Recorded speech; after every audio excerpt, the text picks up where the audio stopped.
దశకం 15 నారాయణం అఖిల గురు భగవన్నమస్తే సర్వత్ర నామ సంకీర్తనం గోవిందా గోవిందా. మతిరిహ గుణసక్తా బంధకృతేష్వసక్తా త్వమృతకృత పరుంధే భక్తియోగస్తు సక్తిం మహదనుగమలభ్యా భక్తిరేవాత్ర సాధ్యా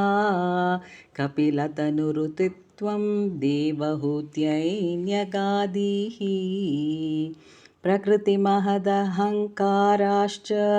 మాత్రాశ్చ భూతాని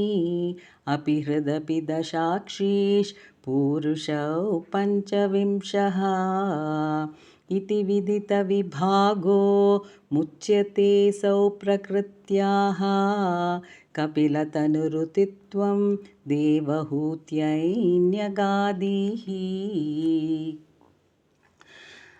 प्रकृतिगतगुणगैः नाज्यते पुरुषोऽयं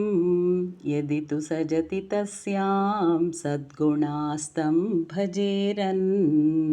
मदनुभजनतत्त्वालोचनैः साप्यपेयात् कपिलतनुरुतित्वं देवहूत्यैन्यगादीः विमलमतिरुत्पात्यैः आसनाद्धैर्यमदङ्गं गरुडसमधिरूढं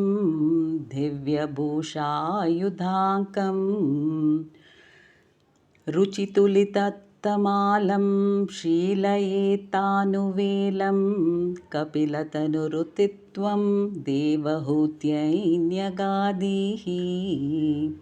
मम गुणगणलीला कर्णनैः कीर्तनाद्यैः मयि सुरसरिदोघा प्रज्ञचित्तानुवृत्तिः भवति परमभक्तिः सा हि मृत्योर्विजेत्री कपिलतनुरुतित्वं देवहूत्यैन्यगादीः अहह बहुलहिंसा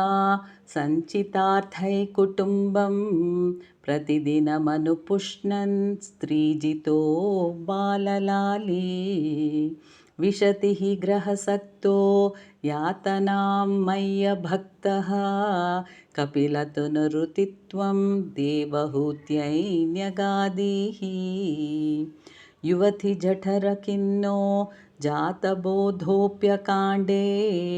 प्रसवगलितबोधाः पीडयोल्लङ्घ्य बाल्यं पुनरपि बत मुह्यत् एव तारुण्यकाले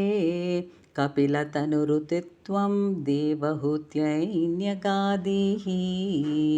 पितृसुरगणयाजी धार्मिको यो गृहस्थः स च निपतति काले दक्षिणाद्वोपगामी महि निहितमकामं कर्म तु दक्पथात्तं कपिलतनुरुतित्वं देवहूत्यैन्यगादीः इति सुविदितवेद्यां देवहे देवहूतिं कृतनुतिमनुगृह्य त्वं गतो योगिसङ्घैः विमलमतिरतासौ भक्तियोगेन मुक्ता त्वमपि जनहितार्थं वर्तसे प्रागुदीच्यां परम किमु बहुक्त्या त्वत्पादाम्भोजभक्तिं सकलभयविनेत्रीं सर्वकामोपनेत्रीं वदसि खलु दृढं त्वं तद्विधूयामयान्मे गुरुपवनपुरेश त्वय्युपादत्स्वभक्तिं नारायणम् अखिलगुरु भगवन्नमस्ते सर्वत्र नाम संकीर्तनं गोविन्दा गोविन्दा।